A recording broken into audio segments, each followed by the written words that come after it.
Well, welcome. This is the Know Your Numbers podcast. I have a very special guest in the name of Brad Abbott. Brad is out in the Mountain West time zone. I think it's Colorado, Brad. You're gonna give a little bit more information on yourself, but he is here to discuss life insurance and personal finance, and I'm really excited because it's a topic that I think many people can benefit from, myself included, and I just don't think there's enough information out there. So, Brad, welcome to the show. Thank you for your time. How you doing? Tell us a little bit Absolutely, about yourself. man. No, man, yeah, it's great. Thanks for your time this morning, because I'm always putting myself in a position, right, to educate, to help someone get better off than where they were before. So however I can do that and be a means of giving back to you, hey, I'm all for it, man. I'm all for it. So I love it, brother, and that's what I love about you. Is your servant heart, man. It's awesome. I try to do my best, right? Yep. I try to take the lead and serve first, but sometimes it doesn't work that way, but we reciprocate that, so it's always good. But yeah, I am out here in Colorado, so it's not too far from the mountains. I'm actually close to the foothills, but I can see them. They're great. People who like Colorado love Colorado for their views. But yeah, as you mentioned, I will talk about a few things, personal finance. We'll kind of touch a little bit on life insurance as well, and why it's pretty big area, and why it's impacted me. So if you don't mind, I'll share a little bit of a story. Yeah, let's hear it. Life insurance kind of came to me in the most oddly of different ways. First off, my background, I was a kind of a professional athlete, played Australian ball, basketball, kind of went and played a lot of college basketball, those areas as well. So a big part of my life was playing basketball, but I got injured, ended up coming out. So I didn't really know what to do. So I went into oil and gas. That's kind of what I did for almost a decade. My family did it, pipeline, drilling, all the same stuff. So I went to that. And then about 4 or 5 years, it's about 6 years ago now, I took a compressed cylinder explosive, hit me in the face, almost killed me. At the time, I just had my twin boys. I have 3 kids now. I just had twins. But you know how the guys are, right? We're big, we're tough, we're strong. And so I told my wife, hey, I'm fine, I'm alive. And she was like, no, you're done. Like, you're not doing that anymore. You'll go work at McDonald's, work 2 jobs, do what you got to do to make money, but you're not doing that anymore because I almost died. So fast forward a little bit, I kind of sat down with the guys and, hey, I need to get some things figured out. I maybe get some life insurance, just in case something happens to me, kind of be smart about it. And so I sat down with him, and he opened up this whole world to me about how money works, right?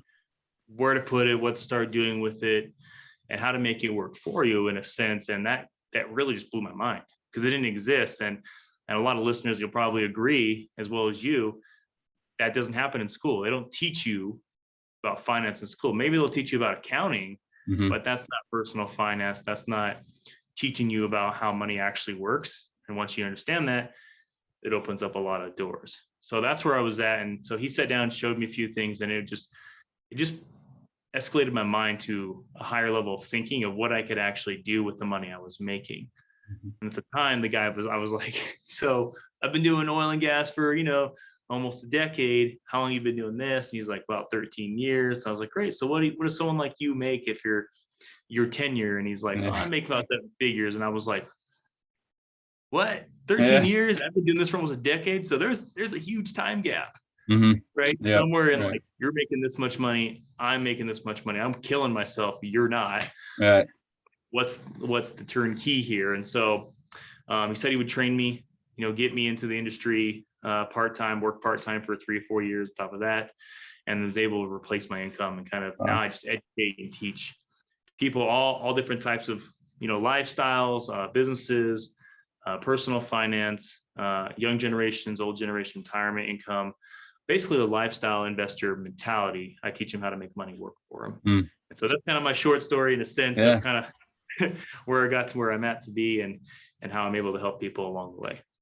Yeah, man, that's awesome. I did not know about pretty much any of that, from basketball to death situation and everything above. I knew about the kids, so I do like that. I'll tell you that much. But yeah, let's just dive into that. I'd like to know, I mean, I guess kind of unrelated note is a sales question is like, how do you put yourself in front of the clients, people that you need to get in front of, and also people that need to hear it, because there are people out there that need to hear this. Like you Yeah, said, it's not something that we know. absolutely. So, I mean, clientele is one thing. There's a lot of ways you can go about it, and there's a lot of companies out there that kind of do and kind of have a way about going about getting clientele, whether it's cold call or, private books of business.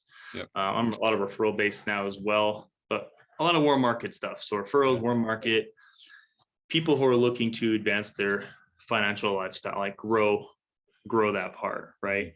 So that's really how I get my clientele through that, through word of mouth, referral, or I have like a phase 1 and a phase 2 of my program, which I teach. So new agents come in, whether they're new or not, I teach them how to basically dial in their skill, become successful in their markets. It's just like starting a job, right? Like, here's what I do. You tell your friends and family, and then you help the friends and family, and they kind of escalates in there. It's like a 6 degrees separation kind of thing. And then phase 2 of my program, pretty much I do business owners and targeted investing through, privatized investors, or what people call seminars, right? Where I reach a targeted set of group of people, which by no means am I targeting higher net wealth, but we do that just because they need help as well. But also people who are making 30, 40, 60, $100,000 a year. So I help everybody in that spectrum all the way up to multimillionaires and business owners in that spectrum. That's how I target those and reach out to them, as well as word of mouth referral. I gotcha. And then we'll dive right into the investment itself. Is like, why life insurance? Because you hear life insurance and you're like, okay, I don't have any kids. I know I want to invest, but I also know I want money now. So like, why should someone in my position or somebody else that doesn't have kids, might just be getting into investing, think about life insurance or even consider life insurance?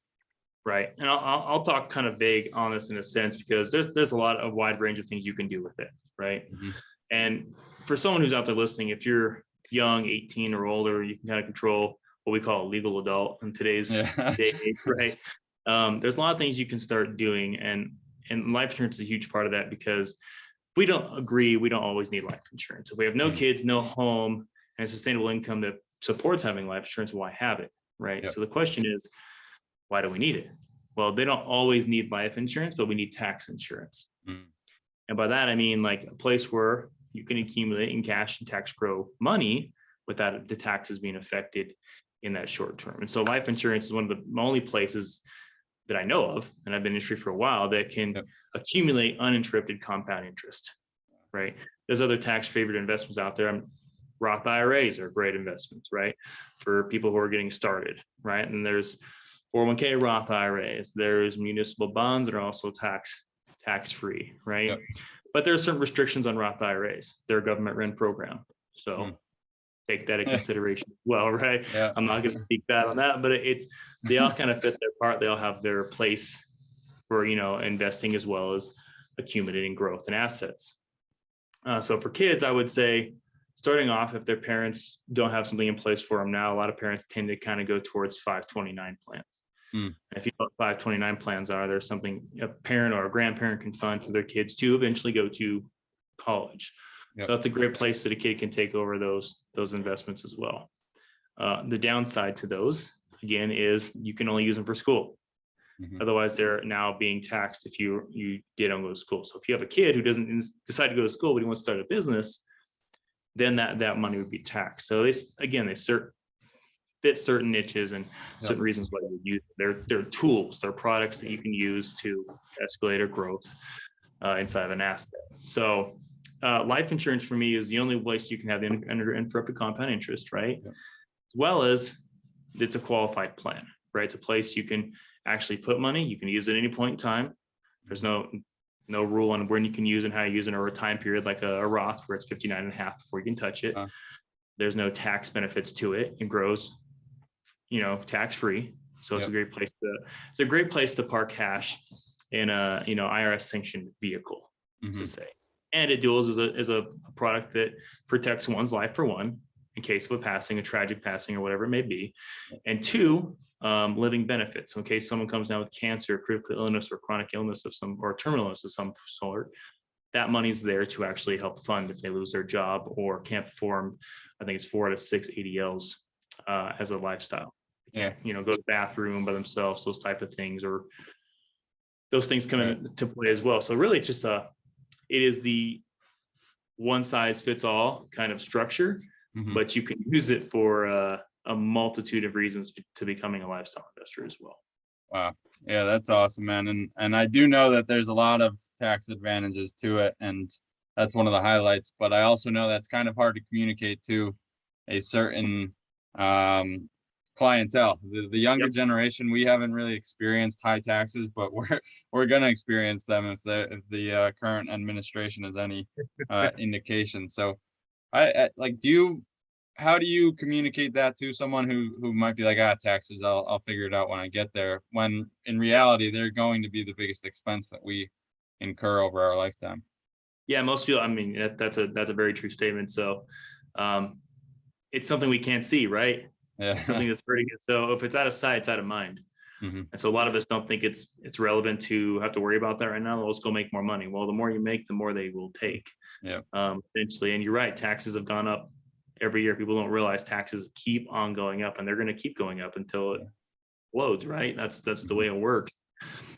So I'd rather be not taxed now than taxed more in the future. It's not tax deferred. It's called a tax delay.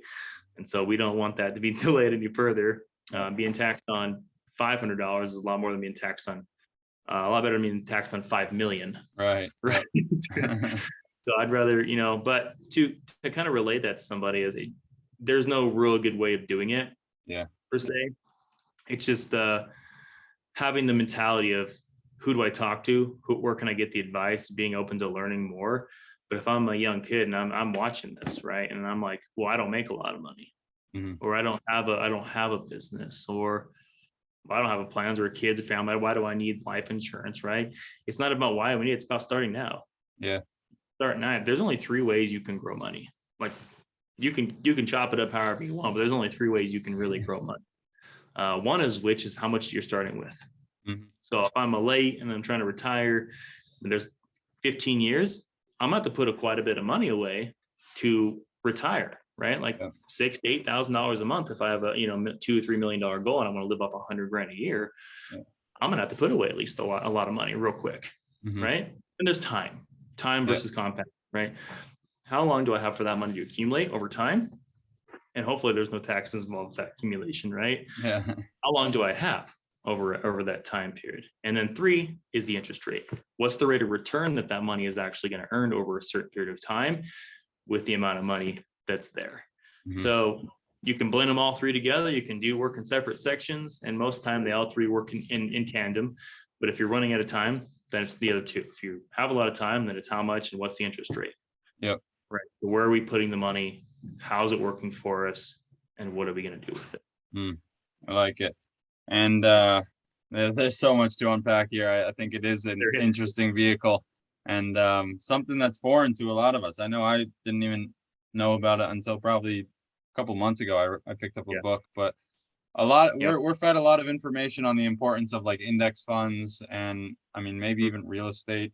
But like, how do you go about finding the right percentage of putting into a life insurance policy? And I know you mentioned that you can access it too. I'd like to hear a little bit more about that, because I thought it was like almost non-accessible until retirement, but that's probably something you could tell me a little bit more about.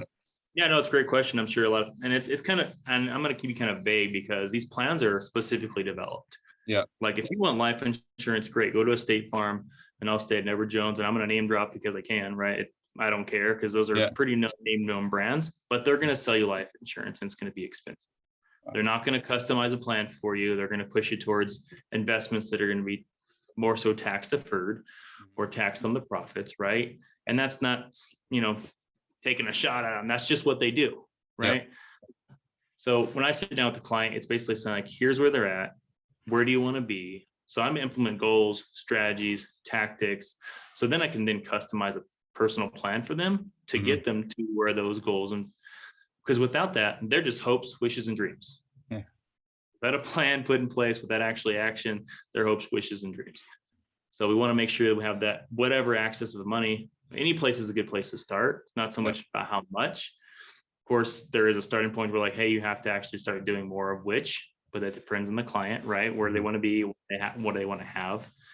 But starting is the thing, because some of the plans we have that are qualified, they're qualified plans, meaning you have to actually be in good health, good shape, those type of things to actually acquire those plans. So those are a really great starting point just right there in itself. Now, how you can use it is completely dependent upon you. I'll put this in perspective because people don't realize this, right? Where does everyone put their money? A bank. Yep. Right? Banks, right? Well, banks own up to, I think it's 55 to $60 billion in life insurance, whole life insurance. Wow. And again, kids are going to research this. So if they do, whole life insurance is old and outdated. It's what banks use when they run off of dividends. Dividends are actual rate of returns that they get through the markets. That's how they get their money. Now, the banks, if you go to the bank and say, hey, you have a car. Well, Chris McCormick wants a car. Great. We're going to loan Chris McCormick $50,000 for a car or $20,000, whatever it is. We'll qualify you through the income of your job and all those things, right? And then they're going to say, hey, here's $20,000 that we're giving you. Now, it's not really even the bank's money. It's their life insurance money. They're pulling their capital funds out of that, giving you the money to buy that car. And then you're paying back them an interest rate of, we're from 3 to 5 to 23%, depending on how much money you borrow and what the interest rate is, your credit score. Yep. And then you're then paying that back into the bank, which is then funding a life insurance policy. Now, why do you do that? You say, because it's the only place where they have uninterrupted compound interest. So the bank says, here's $200,000 in this life insurance policy, 200,000. We give you 20, how much is left? 80, right? Yep. You got it. Hypothetically. Well, since you took $20,000 out, $20,000 never left that account, but they loaned it to you. So that account is still going to grow at $200,000 plus interest that you are now paying them because they gave you 20 grand that never left the account. That's what compound interest is. Yep. So banks use that as a strategy. So now I teach business owners and people privately in personal finance to basically become your own bank. Right. Takes money, yes. But can you start small and then increase? Can you start with a plan and then put something in place and then become more wealthy? Yes. So it really depends on where does that client start? What do they want? How much they want, how much they need to start with? What's the overall big picture, right? So in a sense, think of it like it working like a bank, not a life insurance product. Yeah, no, it's good. And I think, that touches on a good idea is like when you know that these big companies are doing something, you should probably take note of it. They're following tax advantaged accounts. They're doing stuff that will grow their income and their wealth. So it's probably good to at least take note of it and to learn about it. And that's what we're doing here. So thank you, Brad. Absolutely. That's awesome. Absolutely. I know you got some resources here, and I am curious because I need to know a little bit more about it. So like, how do we, what's the best place to go and learn more about it? And like, what are some of the questions that we should be asking? Because it can, like you said, you've said a couple times, it can be complicated. It can be very user specific. So what are some things that we should look for when it comes to life insurance? Right. So just in life insurance in general, just starting investing and putting money away in general. Yep. Obviously sit down with someone who can do a financial blueprint, someone who can sit down with you and say, hey, here's where you're at, here's where you want to be, here's what you got to do to get there. So as long as those things, you're sitting down with someone who's doing that, feel free to put my number, do what you're going to do to have someone contact me. Free financial strategy, free blueprint to kind of see what we can get you to start with. Doesn't cost you a dime. That's my benefit to you. As long as you're doing better, I can give, you can give, it works the same, right? So just start, and then just starting. Number 2 is just starting. Yeah. Like whether you have a bank account or a savings account, and you're putting 10% away, or you tithe if you're a religious person, that's great. Do those things, but it's still 10, 30% of your income you should be putting away anyway. Or at least 9 months to a year of income set back in case pandemic hits. Right. Something of those natures. Third, there's a lot of, I don't know if I said 3 or 2 or 3, but third, there's a lot of things out there on the internet. Whole life policies, YouTube videos, this is good, this is bad, right? But if you really know, you sit down with someone who really knows how to build these and use them as a tool. Like I said, if someone's just going to sell you life insurance, just get term. There's no sense in paying for expensive life insurance if it's not going to be used for a specific reason. But at the end of the day, if you're having someone build you a plan that's actually utilizing the tool for what it's meant to be used for, then that's the person you want to work with and go with, because your best interest is in their need. All right, their needs and the best interest of you. And work with someone who's a fiduciary. someone's doing the best interest for the needs of their client. Right. I can't go out there and sell you a life insurance product or investment product if it doesn't fit what you need in life. Like I can go out there and sell someone else $2-3 million life insurance policy, but I'm just doing it for the commission, then I'm not doing a fiduciary need, right? I'm not serving that person the best I can. The other thing is there's this book called How Money Works, right? Very, very basic. I'll kind of show you a few pictures, like easy to read. So it's basic. I mean, there's some longer ones. That's my style, man. Like basic, easy to read concepts. So it's basically the 7 money milestones. We like to call it every person goes through. So it's like the rule of 72, the power of compound interest, right?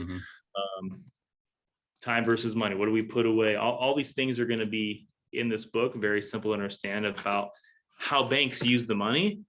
And when you leave a bank, they give you a sucker. So it's how to stop being a sucker, right? I love it. So it's a great book, right?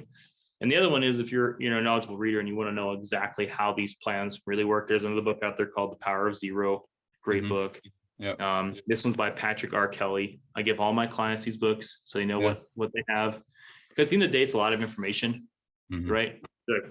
This is all new to them. They're getting a few little pieces going to the head. Oh man, how does this thing work again? Right? This will break it down exactly how the products work or the idea, the strategy works. And it implements why it implements what it does, how it uses the index, and it works the way it does. So a lot of great information there. The Retirement Miracle, awesome. As I call it. So by Patrick R. Kelly. So I give all my clients those books. That way they have what they wanted, came for, and then what they need. People don't get what they want, they get what they need, right? So then I'm understanding what they got themselves into as well and how it's going to work towards their future. So I do annual reviews with my clients. Here's where you're at.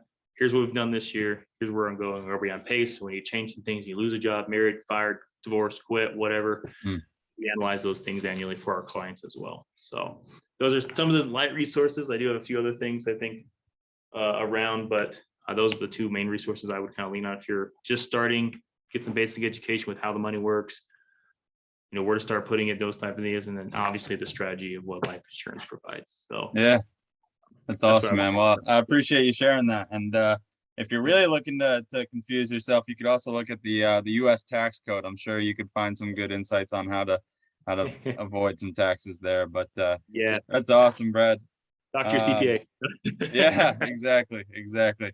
I do appreciate your time, man. I do want to be cognizant of it. I'm curious as to whether you have any before we get to the final questions, any other personal finance tips, wealth building tips for somebody who might consider themselves a little undereducated in the finance field, thinking that they don't have the ability to do it? Yeah, well, I will say I was definitely that guy. Uneducated. Really, it's about who you know and who you take advice from. So be careful who you take advice from. There's people out there who will slander a lot of life insurance products, but at the end of the day, if you're not reading Tony Robbins, who another the pointer right there, Tony Robbins has in his book, chapter 5.5, I believe, in the Audible version, a whole section dedicated to life insurance, right? Wow. If you're a Susie Orman or what's his name? Forget the other guy's name. Runs a bunch of seminars on like invest, pay off your house, those type of things. Dave Ramsey. Dave Ramsey. Yeah. If you're a big Dave Ramsey fan, this will be great information for you and why that some of those educating basic interest things there, why that's a bad idea. And then just make sure you're taking advice from. There's a multitude of ways to invest and start, but the biggest thing is just start. Just start now. Once you're taking advice from, if you want to know more about the financial industry and personal finance, just start getting in the industry. Right. You'll learn a lot by just being in the industry. And that's what I want to do. I wanted to learn about it. So I got in the industry I wanted to learn about. And I ended up staying here. So anyway. That's awesome, man. Well, I do know that you're a wealth of knowledge, and I appreciate you sharing it today.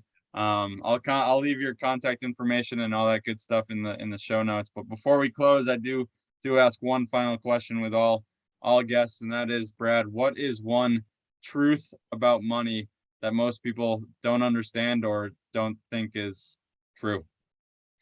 Truth. One true man. There's so many of them out there. Yeah. Truth about money that people don't know or don't understand. Well, it's a pretty basic one for me, and I'll kind of vague, leave it vague, but it is the power of compound interest. Wow. Yep. If you're not making, listen, we all work hard for our money. Mm-hmm. You can't tell someone who works at McDonald's they don't, because they do. They all work hard. It's just they don't know how to make money work for them yet. Mm-hmm. And that is the power of compound interest. So if you don't understand that the money you're working hard for now, and then turning around, that money's not working hard for you, but you're going to keep trading time for money, eventually you're going to get to a point where you run out of time.